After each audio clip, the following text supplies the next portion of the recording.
Boker Tov, Shavua Tov. Today's daf is Daf Yud Tes in Sanhedrin as we learn Prachan Chol Beis Yisrael and Asum Basar V'Shivya. The Mishnah had said on yesterday's daf Yud Ches said that a Kohen Gadol you can give chalitza and he can give chalitza, but and you could be miyabim his wife. Aval hu eina miyabim, he can't make yibam. Why? Because the Kohen Gadol is not allowed to marry a woman who's already been married. He has to marry only a basula, and he shouldn't marry an almanah. Now, a regular Kohen can marry an almanah, he just can't marry a grusha.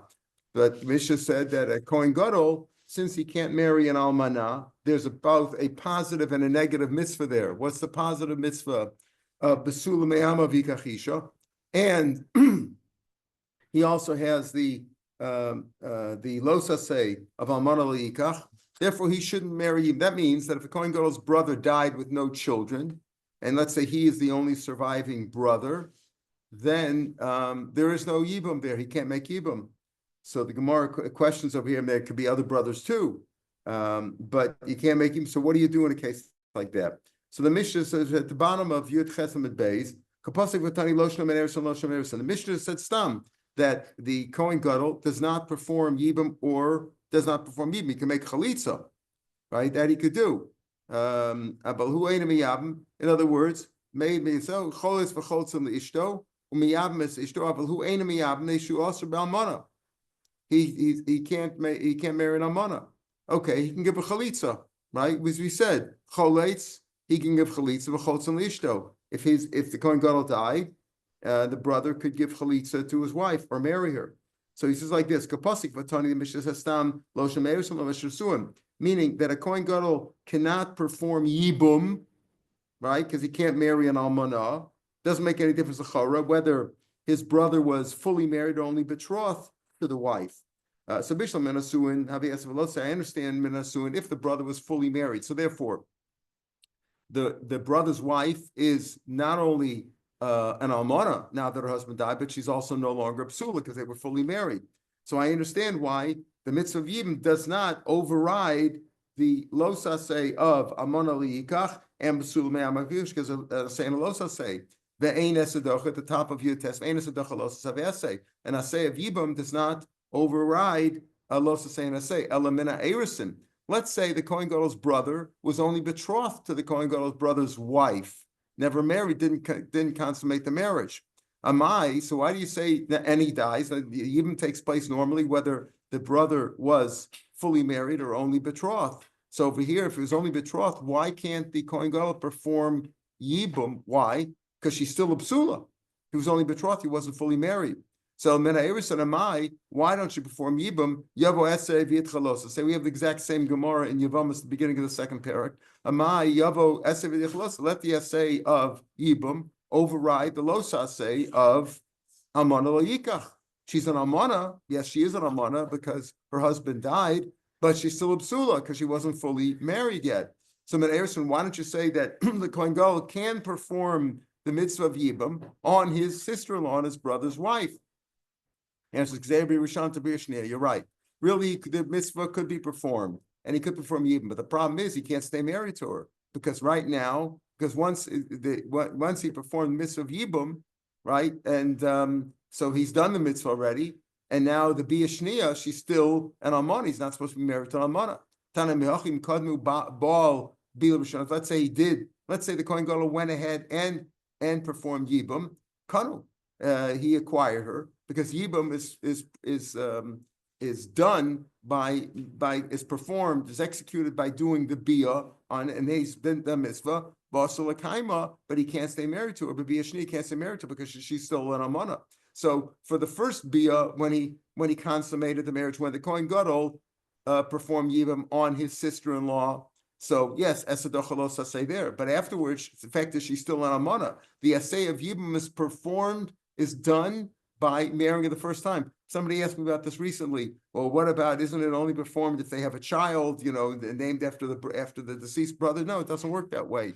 It's nice to do that. You don't know if you're going to have a child named after, whether it's going to be a child or not. The mitzvah is performed by marrying her. Now he's married to her. Now, but of course, so he's married to her because of Esadach, but he can't stay married to her because he still has a losasay. It's like if just to give a comparison, if let's say a Kohen marries a Grusha, we know that we all know. Everybody, we don't have Kohen Gadol today, but we know a Kohen not supposed to marry a Grusha. Let's say he marries her. Let's say he does. He marries her in sin. There's two witnesses, two kosher witnesses. They saw it take place. I don't know if they could be kosher witnesses because they shouldn't be. How kosher are they if they are witness to a sin, right? But they should have objected, whatever. But let's say he marries her. Let's say for whatever reason it works out that he's married. Maybe the Adam were kosher, but they didn't know that she was a divorcee. So it's possible they didn't know. So they were kosher witnesses. You still need a get, and he can't say, well, once he married her already. No, they're living in sin because he's not supposed to marry to a divorcee. Here also, the children would not be kohanim. They're halal, correct. In other words, they're kosher Jews. They're kosher and everything. They're not mamzerim. They can marry anybody, but they're not going. This gets around. This is I don't want to get onto that now, but that gets around the big problem that many chozim b'tshuva have if they're from Kohen families, because you might what do they do? They didn't know they're going with a girl and they're chozim b'tshuva or whatever, but he's a Kohen. And she has slept around, let's assume, with people that she shouldn't be living with. Let's say she slept with a goy. It makes her into a zona for sure, right? Even if she was born Jewish, you're not talking about a gyoris. You're talking about born Jewish. And if she's a gyoris, certainly she's considered a zona. You can't marry her if he's a Kohen. So the answer is, if you look at the previous generation, if he grew up not religious and he's about tshuva now, presumably his father. Look at who his father. His mother slept around with, right? And if she turns out that she's a zona, if Kohen wasn't supposed to marry her, or she was divorced, or whatever it was, so he's not a Kohen anyway. That's how you get around a lot of the problems of Balei Tshuva who are Kohanim, and then they face the issue that can they marry the woman that they're with or whatever. A lot of them aren't really Kohanim; they're halal, like you just explained. Okay, so now we back. So that's the point over here. The Kohen Gadol, even though technically, if his brother was only betrothed to the wife before the brother died, technically he could marry her, right? Marry her because the mitzvah of Yibam overrides the losasei of shouldn't marry an almana. She's still a psula. But once he performed the mitzvah the first time, he can't stay married to her, just like a Kohen can't stay married to a grusha. And therefore, we say that he shouldn't marry her at all and give chalitza instead. Meis lo meis. So he said, Tanabanan. So let's say the Kohen Gadol had a death in the family. Says the Kohen Gadol is not supposed to leave Mikdash. He's not supposed to. What does it mean? Lo Yetzei shouldn't go out with him. So the Mishnah, we had a machlokes in the Mishnah. Mishnah said that according to the Tanakama, he can attend the funeral. But he can't stay near them, right? He shouldn't become tameh, of course, and he goes after them. Kate said, when they are not exposed, he's exposed. Meaning when they are covered, when he can't see them, then he can come out on this street. Like they go on the street first. When they turn the corner, then he can go onto that street. Hey, Nigla, when they are exposed, then he's covered up, meaning that he shouldn't be near the group of people attending the funeral. Yotzei Pesach. Shapir come Rabbi Yehuda. So it says over there, he can only go a certain distance. Al Pesach Shari'ir, Iman Pesach. He goes just to the city. In the funeral procession, he has to stay separated from them. Rabbi Yehuda says he doesn't leave the base of Mikdash at all. Pasuk gives mina Mikdash al Yaitse. So Shapir come Rabbi Yehuda. Didn't Rabbi Yehuda give a good answer to the Tanakama who l'chora is Rav Meir? L'chora Meir, if that's the case, lebeis namilo. Why do you say he shouldn't leave the base of Mikdash? He shouldn't even go to his house. In other words, if you take mina Mikdash al Yaitse literally, he shouldn't even go to his house. The Bach is the girsa mi base, so he shouldn't leave his house. Either way, the point is, what do you mean about the Mikdash? He shouldn't. If you're saying mina Mikdash al Yaitse, he shouldn't even go to his house or come from his house. Elochi kamer mina Mikdash al Yaitse mikdushaso. He shouldn't leave his holiness. In other words, he shouldn't leave his kedusha. He should make sure that he maintains his purity. He shouldn't become spiritually impure. He shouldn't be defiled. The kivan the islay akera. And since there's a heker, meaning that he stays away from the procession goes on one street, he stays on the other street. Since there's a heker, there's a recognition that he's not going with them. Lo minga, he won't come in contact with a dead body. And that's what the Tanakama says. Rabbi Yehuda says no, he shouldn't go at all. Shouldn't leave the base of Mikdash at all, meaning he shouldn't leave his kedusha. Rabbi Yehuda holds he shouldn't follow the procession even at a distance. Because of his bitter grief, because of his bitter grief, he may, forget that he's the Kohen Gadol and forget that he's not supposed to become Tameh, right? The Kohen Gadol can only be Tameh to whom? To like a Mace Mitzvah. Can't even Tameh to his 7 next of kin like a regular Kohen. Kshehu Menachem, when he comforts others. Tan Rabbanim. Kshehu over B'shura, when he goes on the Shiur. Today we also have a Shiur at a funeral. Lo Aleinu, we have also a Shiur and the Avelim walk through the Shura, right? But we'll see there's different ways. Kshehu over B'shura. In those days, there was some in Hagim that the Avel would stand and everybody would pass by. Kshehu over B'shura Nachem Eschem, when he goes to when he walks on the Shura, meaning today way we do it at a funeral is right. We make 2 rows and the Avel walks through. But we'll see the minig then was also either way is okay, as will come out at the end. The minig was that the Avel would stand and everybody would walk by. They would walk by and say a makam. Excuse me.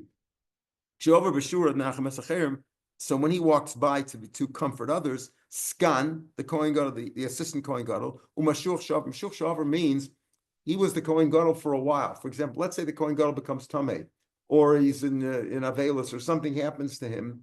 So they point somebody else and he's anointed. Then when the Kohen Gadol, or let's say he was sick, let's say he recovers, then the other guy leaves. But the other guy was, so to speak, he was president for a while. Sort of like President Trump was the last 4 years, he's like a president in waiting, So when the Kohen Gadol would walk through the Shura to comfort others, several people accompanied him. The Skan and the Meshuk Shavar B'Yamin were on his right side.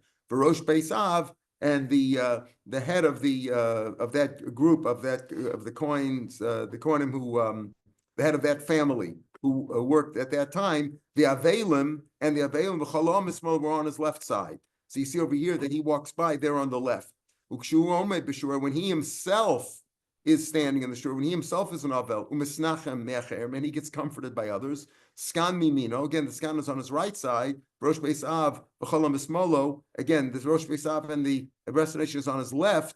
But the past Kohen Gadol, in other words, one who had replaced him for a while, we'll call him the alternate Kohen Gadol, should not come to him when he is being comforted. My timer, Hol Shadaita, he'll become depressed, Savar Kacharibi, because he figures, listen, I'm in Avelis now. The Kohen Gadol says to himself, now my alternate is laughing at me because he can take over. It's like he's waiting. He's laughing at me. I guess the way Biden feels now about Trump. That he's waiting. He's laughing at me. Amra Papa. Shmamina me'amastisa tlas. You see 3 things from this brisa. Shmamina hainu skan hainu mamuna. The Mishnah called that assistant Kohen Gadol, called him the mamuna, the appointed one, and here we call him the skan. So you see that the skan is the same word; it means the same thing as the mamuna. We see it to this question again, not like we do today in Tafshin Pei, that the Avelim walk by the shur, but rather the Avelim stand in one place and everybody walks by, because that's what he says as he walks by and comforts him. You see also that the Avelim stand on the left of the comforters. In other words, the comforters walk by, and the Avel's on the left, as we saw both in the case where he comforts others and where others comfort him. Barishon, originally used to be that the Avelim would stand in one place, and everybody passed by. But there were 2 families in Shalim, Miskara, Zubasu. They always fought with one another. They always provoked one another. The Friedmans wanted to go ahead of the Schwartzes. Who's going to walk by first? You go first. I want to go first. They all fought. His skins, they made it takana that none of the comforters would walk by, but rather the comforters would stand in a row like we do. Stand in a row, and the other would walk by. Even then, today we do 2 rows, whatever. Okay. Rabbi Yossi returned the matter to the way it was originally. But Tzipori, in the town of Tzipori, Shiavelim owned him. He reverted back to the original minhag, where the Avelim would stand, and everybody passed by. In other words, in Yerushalayim, they had that problem because the families fought who's going to walk by first. So they said, nobody's walking by first. That's what you punish them. Nobody walks by. We'll have the Avelim walk by the comforters. But in Sipore, in the town of Sipore, in the north of Israel, Rabbi Yossi returned the minig to the old way of the Avelim standing and everybody walking by. His can be another takon that he made.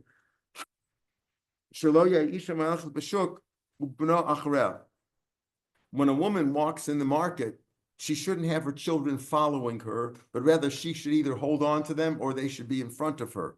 Mishumaister, because of a story that happened. What was the story that happened? One time, some bad, evil people grabbed the child, kidnapped the child who was walking behind his mother, and they took the child away, kidnappers. Then somebody came and told the mother, "Oh, I know where your child is. You know where he is? Come into this house." She came into the house and they violated her. So because of that, they made a takana, don't have a child follow you, but either walk in a place where you can keep an eye on him, hold on to him, that are on your side or in your front.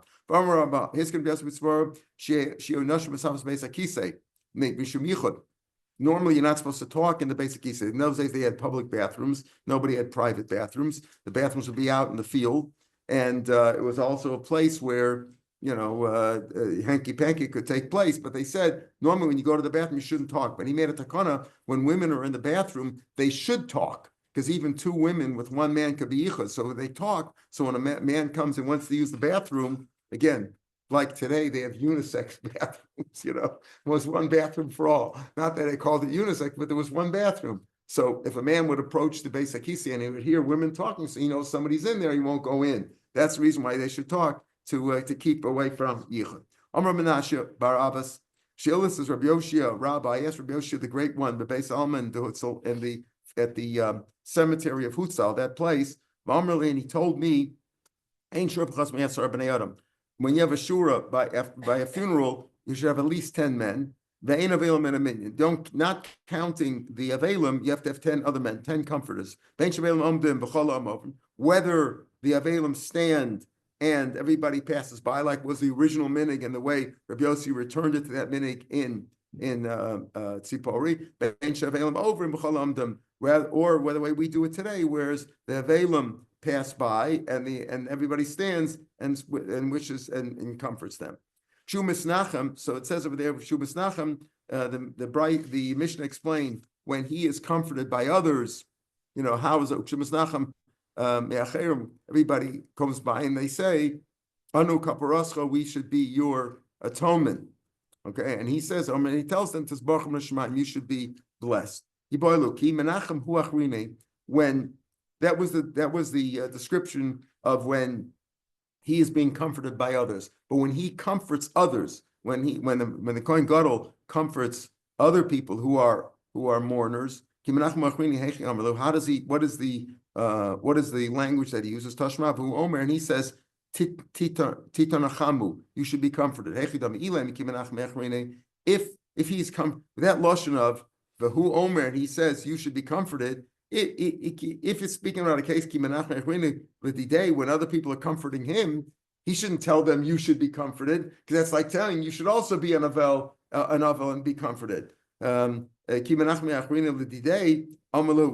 he would tell them titnachamu, you should be comforted, he's giving him like an ayin hara. He's like telling him, you'll also need comforting, Can't be that. Must be when he's comforting others, he says to them, he tells them, we see from that. Now the Mishnah went on. The first part of the Mishnah was speaking about the Kohen Gadol. Then the second part of the Mishnah was speaking about the king. A king should not be a judge, nor should he be judged. Lo done or so. Lo made, he doesn't give testimony, and testimony is not given about him. He doesn't do chalitza, v'lo chotzon leishto, can't give chalitza. And he doesn't give chalitza, and you don't give chalitza to his wife. He doesn't do yibam at all. Rabbi Yehuda says if he wants to give chalitza or yibam, let him, zachol atov. So first we talk about Melech Hotan. Amar Rabbi Yosef, Hoshel Malchei Yisrael. The Malchei Yisrael did not judge. Aval Malchei B'David done v'done no so. The kings in the house of David and in the genealogy of David HaMelech, they could be judges and they could be judges. It says, "Based David, Ko'amar Hashem." The house of David, so says God, Dinu laboka mishpat. You should judge and get up in the morning and in judge cases. Ilo danin lei, if he can't be judged, ilo danin lei, inu hechi daine. How could they be judges if they can't be judged? The pasuk says in Svanya, hiskoshishu v'koshu. Gather yourselves in. What does that mean? First adorn yourself, and then adorn others. Meaning, if you can't be judged, you shouldn't judge others. If you are, if you are, removed from, or absolved of being being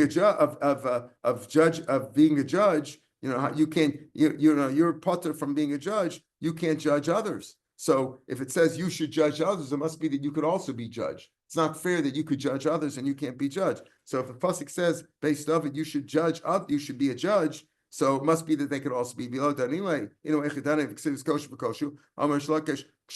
First adorn yourself, and then you can adorn others. Meaning, don't judge others unless you can be judged yourself. So therefore, malchus based of it could be judges, and they could be judged. Ella Malcha Yisrael. So only Malcha Yisrael. And the Mishnah said that a melech should not judge nor be judged. That refers to the Malcha Yisrael. My time. Why can't they be judges? Why can't they judge? Mishamaisa Shahaya. Because of a story that happened. What happened? The Avdei Yana Malka. Yana Melech was an evil king. His brother-in-law was Shimon ben Shatach, and one of his slaves killed somebody. The Avdei Yana Malka Kotol Nafsha killed somebody. Amol Shimon ben Shatach, who was the tzaddik there, said cast your eyes upon him and judge him. Don't be afraid that since he's the slave, since he is the eved of Yanai, that Yanai, so to speak, will pardon him. They didn't have pardons like they have today, where the president could pardon somebody. He killed somebody, he's got to be judged. But they had immunity. We're talking about the fact And that's what who had immunity? The king. Okay. Here the king might have had immunity, but here we're talking about the king's slave. So here's the king's slave killed somebody. So and Shimon Shetach said to the rabbis, "Listen, we have to judge him." Sholchulei, they sent to Yanai Melech, Avdecha Katol Nafsha, your slave killed somebody, and we have to judge him. Shadri Lu. So he sent the slave. He sent him to say, "Okay, fine." So the king sent the slave. You want to judge this guy, whatever his name was, Jim the slave, to judge him. Sholchulei, but the rabbis or Shimon ben Shetach sent back to Yanai. You also have to come. Why? Pasuk says by shore that if you judge the shore, you have to warn the master also. In other words, the owner, let the owner of the shore come. Let him stand there too. In other words, when does the shore become a mu'ed? Only if the owner is warned. The owner has to be warned too. You also have, so to speak, have to appear in court. Also, Yana Melech came. He also when he was sitting there. Shimon ben Shatach said to the king, stand up. They're going to give testimony against you. You're not standing just in front of us. Standing in front of the Lord Almighty, the one who started the world, who created the world. You're standing in front of Hashem. The two litigants who have the argument between them will stand before God. So be aware that you're standing before God. Amalo, listen. So Yanai Melech retorted to Yanai Melech, Lok shetomarata.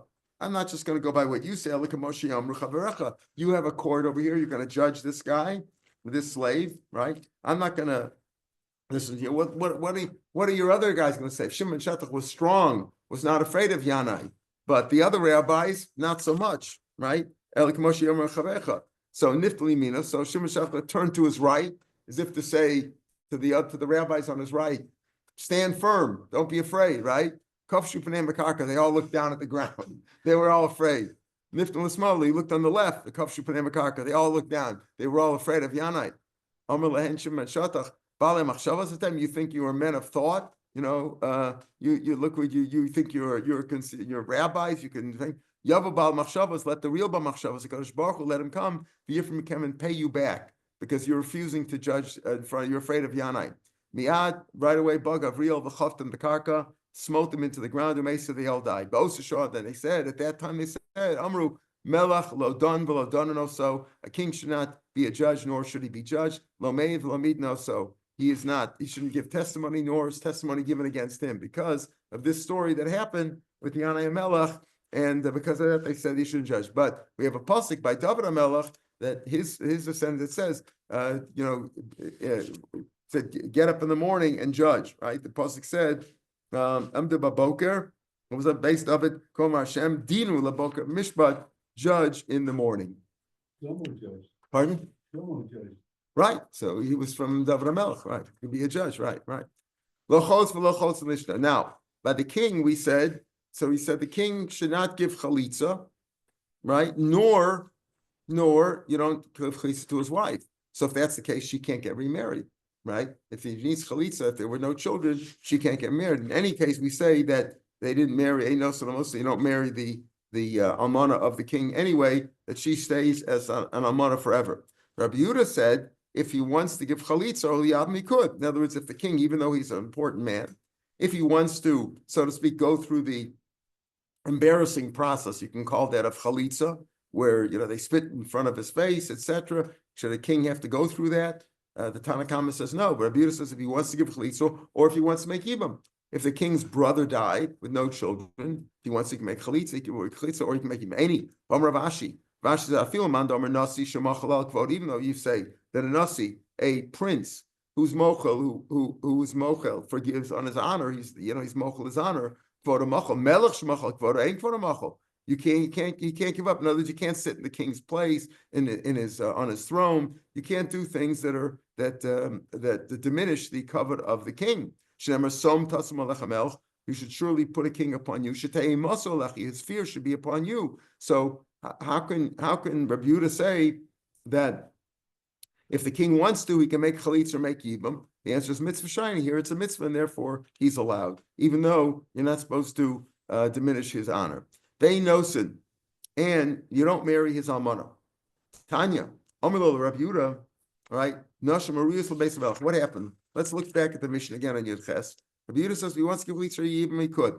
Amilol and Shomalo. The Chum said no. He doesn't marry somebody else. Then the end of the mission said, the Ein Nosin al Muso. You don't marry the king's almana, right? If the wife of the king, meaning the queen, if the king died, the queen stays on almana forever, says the Tanna Kama.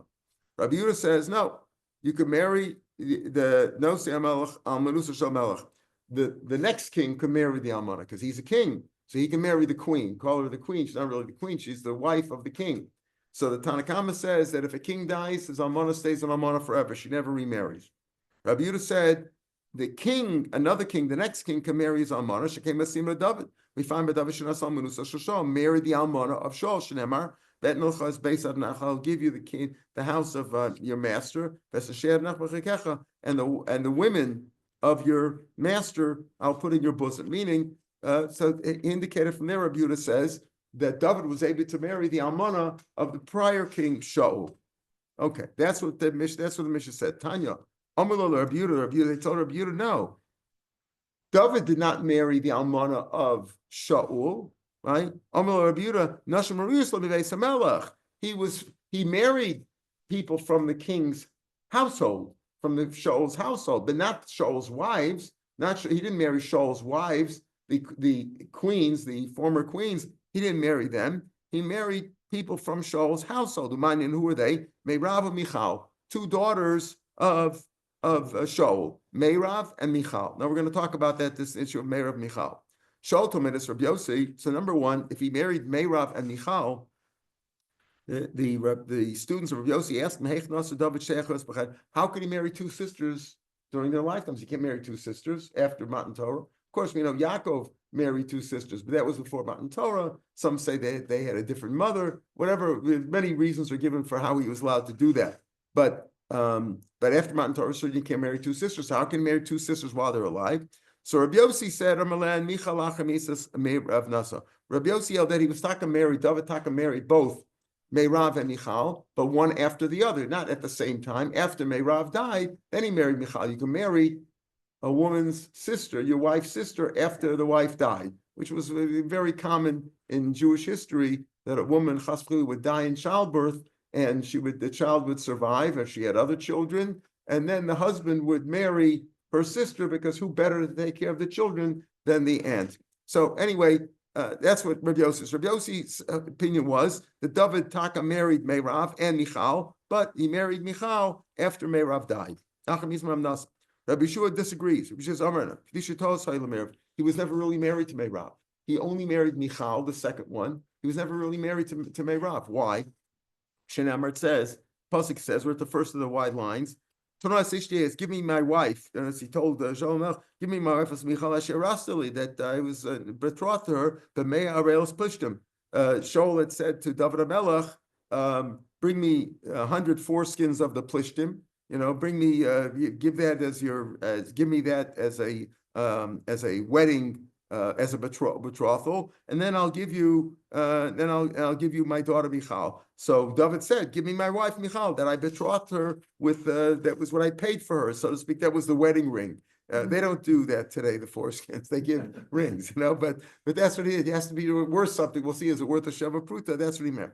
My Talmud. So what do you see? How do you see from this pasuk that he was married to Michal, but not to Meirav? Meirav's was a Kiddush to us. Amar Papa, he says, Michal ishti, he says, give me my wife Michal. Meaning Michal was my wife, but not Meirav. My Kiddush is, why wasn't he married to Meirav? Or he was trying to marry both. According to Rabbi Yossi, he was married to both, one after the other. But what does the Kiddush tell us? What was it? It says, well, what happened? Shaul said, whoever goes and kills Goliath, whoever killed Goliath, right? Whoever goes and kills him, I'll give him my daughter I'll make him a rich man. I'll give him my money and I'll give him my wife. So whoever will smite Goliath, Yashrenu Amelch, the king will make him rich. Oh, Shagun, I'll give him a lot of money, and I'll give him my Azul Kotle. So David Amelch, we all know the story, went and killed Goliath. Amrlo, so he says, okay, now I want my wife Meirav. Milvus boy. You married her with what? With the money that I'm supposed to give. I'm supposed to make you. I'm going to give you $1 million, right? But I owe you the money. You're not giving me the $1 million now. I owe you the money. You can't be mekadosh the milva. If a man gives Ruvain, gives Leah a loan, $100. Then he says to her, okay, marry me with the $100 that you owe me. We learned at the beginning of Kedushin Daf Vav that it doesn't work. Why? You have, because milva lotzon, and when you owe somebody, you could spend that. I owe you the money now. I don't have it right now. But I don't have it right now. That money was meant to be spent. If I lend you $100, you're going to spend. You're going to give me back a different $100. So I'm not giving you anything right now. When he tells Leah, I'm mochel you the $100, that's not he's not giving her anything right now. That money is spent. She owes him $100, but you can't be mekadosh. So he says that condition doesn't work. Milvas likaboy mekadosh milva and mekadeshas. So therefore, he says. So Shaul got out of it. He says, I'm not giving you Meirav because you're not giving me anything for her. You didn't give me a ring. Give me a ring. You didn't give me a ring. You think you're married to her with the money that I owe you. You can't marry that way. Also, you have Ladriel. So he gave Meirav to a different guy, to Adriel, to marry her. Just when he was supposed to give Meirav Bashol to David, instead he gave it to Adriel. That's what the pasuk says. Amalei, he bought. So then Shaul said, okay, this is sort of like Lava, right? So Shaul said, okay, if you want, I'll give you my second daughter. My first daughter I gave away. I gave her to Adriel. This is how Rabbi Shua ben Karcha is learning. Rabbi Shua ben Karcha. Who was Rabbi Shua ben Karcha? He was a son of Rabbi Kiva. Because Rabbi Kiva was bald. He called him Karach. Anyway, but Rabbi Yossi Eldei was talking married to both. Keep that in mind. Rabbi Yossi said he was married to Meirav, and then he married Michal. Okay. Then Rabbi Shua ben Karcha said he was never married to Meirav. It was a mistake because it was Kadosh Milva and Kadeshes, and he gave her instead to Adriel. Shaul gave Meirav to Adriel. So Shaul said, now, okay, if you want to give me my second daughter, I'll give you Michal. Right? So if you want, you boss that lacha. Zil Isil Meirlos pushes. I'll tell you what, okay, you killed Goliath, fine, I owe you that money, right? But you didn't get Meirav. If you want my second on Michal, give me 100 arela foreskins of the plishmers. Let's go kill 100 of them and give me that, and then I will give you my second daughter Michal. Also, Isile, he went and brought him the 100 foreskins. Amrlei, okay, now I still owe you the money, and all these foreskins not worth much, worth maybe a pruta. Milva pruta is like a boy. Okay, I owe you a loan, and I owe you a pruta, right? I owe you the pruta. Now I don't owe you the pruta. You brought me the foreskins. See, David brought him the foreskins. So the question is, let's see, David, how did he marry the second Michal? With the foreskins that he gave, or with the money that was owed? You owed him $1 million for killing Goliath, right? So Shaul Savar Milva Pruta Daite Milva. If he has a big loan and there's a pruta, his mind is more on the big loan and marrying him with that. That's what his mind is on. That's what the husband's thinking about. But David suffer, Milva Pruta Daita Pruta is just thinking about the pruta. So David felt he was married to. See, David accepted that he wasn't married to Meirav because Kadosh Milva is not Mukadeshus. But if there's an outstanding loan and there's also a pruta that he gave the foreskins were worth something, worth a pruta, so he married her with that. So David felt he was married to Michal.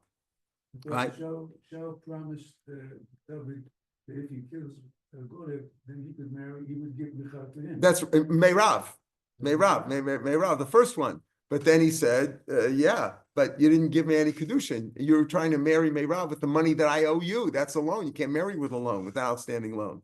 All right, so he gave instead to Adriel. Now he says, you want to marry Michal? Bring me 100 foreskins. So he brought him 100 foreskins. So David said, I gave you, it's worth a pruta. You can kaddish milva. All you need is a kaddish with a pruta is good enough. And Basil, remember, Beis Shammai says you need a dinner, but Basil says a pruta. So David savar milva pruta daita pruta is a pruta. The boy saying, or you could say dikuli alma milva pruta daita. Everybody thinks about the pruta, but Shaul savar lo chazal amidi. He says the 100 foreskins aren't even worth a pruta. Not worth anything. It's garbage. Not worth anything. So you didn't give me anything. You didn't give me a ring. It's still only alone. So therefore she's not married. So therefore Michal's not married to you either. But David savar chazal kavshut. No, it's worth something. It's animal food. You can give it to your dogs and your cats. So it's worth a pruta.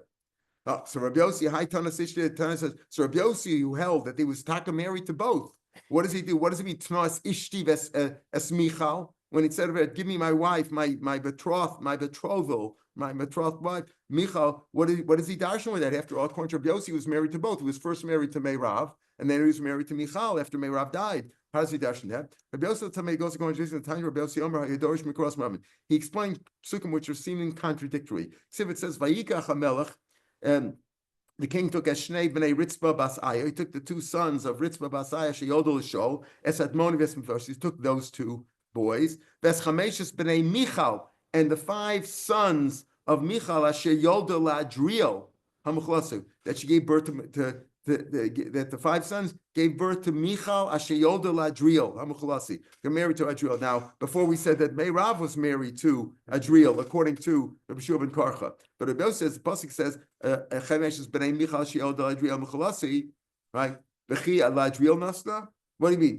She wasn't married. Michal wasn't married to Adriel. Palti ben Layish nasna. After, and as Shaul felt that David wasn't married to either one. And he gave Meirav to Adriel, and he gave Michal to Palti ben Layish. Shaul Nasan as Michal Bito Ashes David, the one who was supposed to be married to David, Palti ben Yayish, or who was married according to Rabbi Yossi, she was married to me. She was actually married to David after Meirav died. But the point is married to Rabbi Yossi. Ella Makish. So what's this business? Why do you say that the 5 sons of Michal, who gave birth to Adriel? Michal wasn't married to Adriel according to everybody. Elamakish kedusha Meirav laAdriel lekedusha Michal lapalti compares the kedusha of Meirav to Adriel. It's like to the kedusha of Palti of Michal to Palti. Ma kedusha Michal lapalti ba'aver was ba'aver because she was really married to David. According to Rabbi Yossi, she was first Meirav. David married Meirav first, and after Meirav died, he married Michal. So David was married to both these sisters at different times. But just like he said, just like the kedusha of Michal to Palti, Makdusha Michal Palti was Bavera because she was already married to David. Shaul didn't feel that way, but David felt that way. After kedusha Meirav, Adriel also was Bavera because married to. That's how Rabbi Yossi will learn the psukim. Rabbi Shiur ben Karcha, who says what? That she wasn't married. What does he do with that lashon of Michal bas Shaul that Asher Yolda Adriel was married to Adriel? Amlach Yeshua v'chi Michal Yolda. Michal didn't even give birth to the 5 sons of Adriel. It was Meirav who was married to Adriel. Meirav Yolda. The answer is Meirav Yolda. Meirav, according to Rabbi Shiur ben Karcha, right? Comes Shiur ben Karcha. Meirav Yolda. Meirav gave birth to them. Umichal Gidl, but Michal raised them after Meirav died. Therefore, they were called the 5 sons of Michal, who gave birth to who birthed them from Adriel. No, actually, Meirav was married to Adriel, as we said before, but Michal raised them. Whoever raises an orphan in his house, Mal of a Kosev, the pasuk considers if you raise an orphan in your house, as if you gave birth to them. Michal never had any children. Yeah, so according to this, it wasn't Michal's children, it was Meirav's children, right? Rav Chanina Amar Mehachor. Rav Chanina says, how do we know that same limud? That if you raise a child in your house, as if you give birth to him, it says Vatikren al Shchenos. They called Oved after Rus gave birth to Oved, the story of Boaz and the story of Rus, the neighbors called her they called that name, saying Yula ben Nami. Nami gave birth. Nami didn't give birth. Rus gave birth to Oved. Ella Rus gave birth to him. The Nami raised him. Therefore, it's called the son of Nami. Rabbi Yochanan says from here, the Ishto Yehudis, the wife of Kalev, was called Yehudis because she rejected Avodah Zarah. Yoldas Yered Avigdor gave birth to these different names of Moshe Rabbeinu. Elu b'nei Bisyo Bas Paro. These are the sons of what we call Batya, Bisyo Bas Paro. Asher Lakach Mered. Bisya was married to Mered. Mered means to rebel. Mered's a Kolat. He was really Kolat ben Yefun of Lara Kashumai. Why is he called Mered? Shamar Batzur, because he rebelled. He rejected the advice of the Meraglim who spoke Lashon Hara about Eretz Yisrael. He rejected. That's why he's called Mered. V'chi Bisya Yolda, did Bisya really give birth to him? V'alo Yocheved Yolda. Yocheved was the mother of Moshe. El Yocheved Yolda. Yocheved gave birth to Bisya Gidla, and Batya, the daughter of Paro, raised him now. So therefore Bisya was called the mother of Moshe. Rabbi Lazar Mehachet says, Ga'alta b'zroa mecha b'nei Yaakov Yosef Sela. You redeemed in your great arm your nation, the children of Yaakov and Yosef. V'chi Yosef Yolad, did Yosef give birth to all these children of Yaakov? Alo Yaakov Yolad. Yaakov gave birth to the 12 tribes, etc., and all the progeny. Ela Yaakov Yolad, the Yosef Chilko, like we saw in yesterday's parsha. Yosef supported them, right? Therefore, they're called like the children. All the children of Yaakov were called the children of Yosef because he supported them during the famine in Egypt.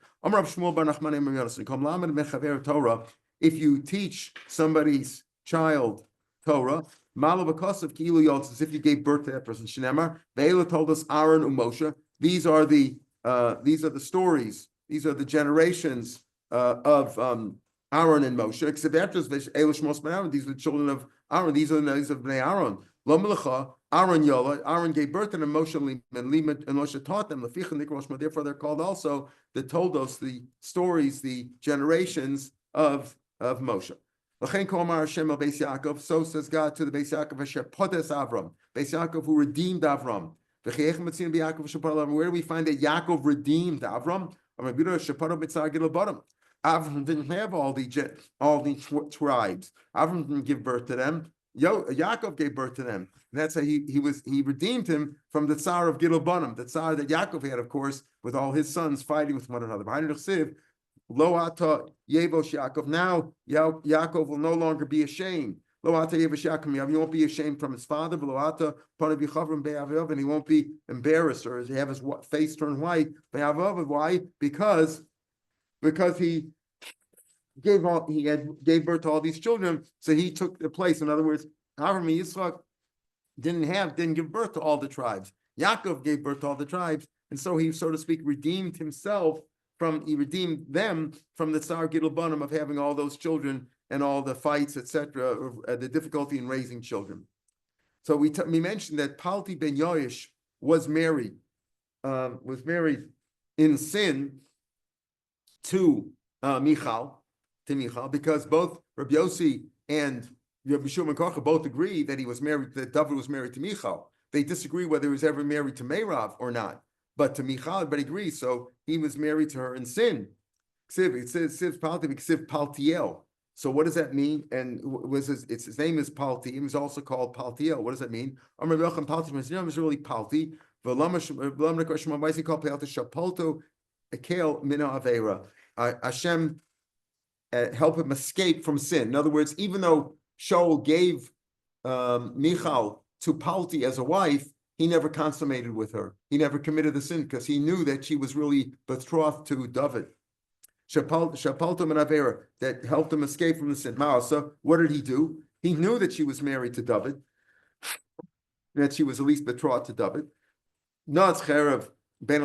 He put a sword down between him between him and Michal, because he felt they weren't really married. Amar, and he said, Kala Osik b'davar zeh Yitkar. Whoever chas v'chalila commits, if they mate with one another, should be they should be pierced by the sword. Yitka b'cherev zeh should be pierced by the sword because it's really adultery.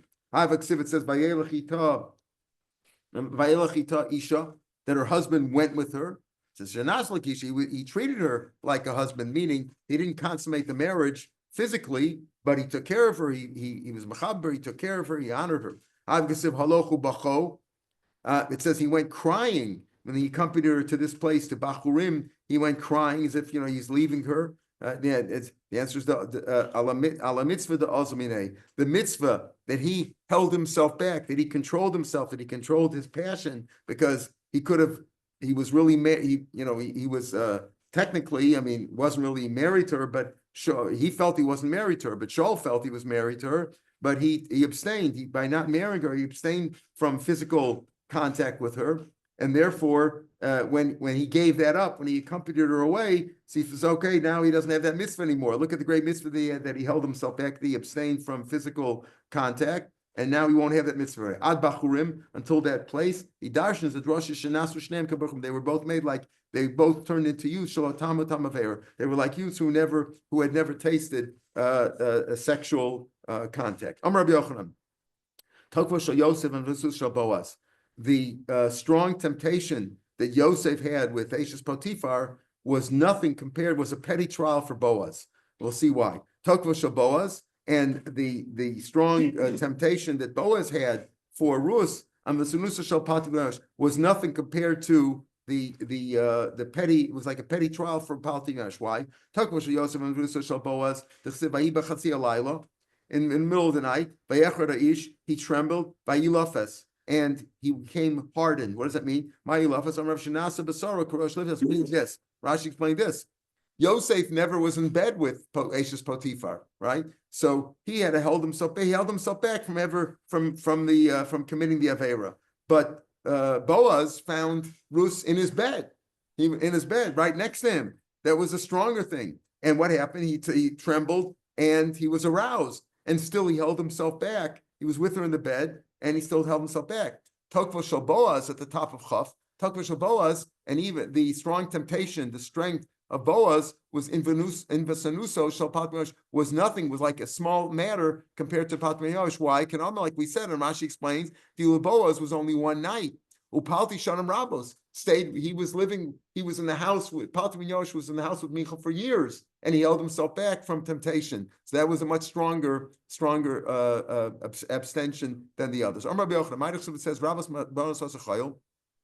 many women accomplish great things. Where women of Chayil did great things. You were above them. Rabbas is that Yosef and Boaz. That was Yosef and Boaz who abstained.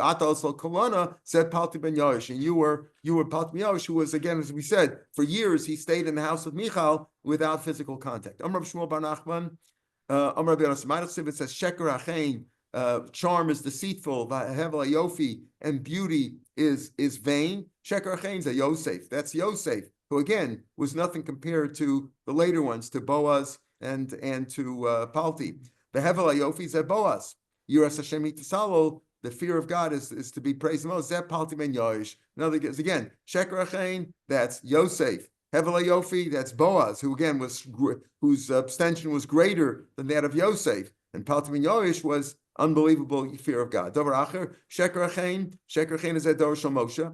That was the door of Moshe, who learned Torah. Hevel Yofi is that door Shal Yoshua, who was also a great door. But Yiras Hashem is that door Shal Chizkiah, where everybody learned the most. Rashi explains that door Shal Moshe Nask b'Torah Harbe, but door Shal Chizkiah, they said in the days of Chizkiah, every kid knew how to learn, every kid knew all the rules of Torah, etc.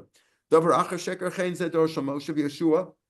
Hevel Yofi is that door Shal Chizkiah, that's the door of Chizkiah. Yiras Hashem Tishalo. Greater than all that was the fear of God will be praised. That door shall rebuke. That's the door of Rabbi Yehuda bar Eloi. That's reviewed in the Mishnah. Rabbi Yehuda bar Eloi. Amar Rabbi Yehuda bar Eloi. Shahaya Shisha Talmida Maskasim Batalos Echa Achas Loskim Torah. In his generation, they were so poor that 6 boys had to learn under one blanket, so to speak. They had one talis for all of them, and yet they learned Torah. They were on a greater madrega. Right, that they were on a greater madrega. They were so poor, and still they learned Torah. And as we see many times, the Gemara says that learning Torah sometimes prospers more, is more prospering in learning Torah among poverty than when people are rich. When people are rich, they have different Yetzer Haras. All right, we'll pick it up from the Mishnah tomorrow. Mitzvah Hashem, the same time. We'll continue to learn at 5:15 this week in Mitzvah Hashem. Have a good day. Shavua Tov l'kulam.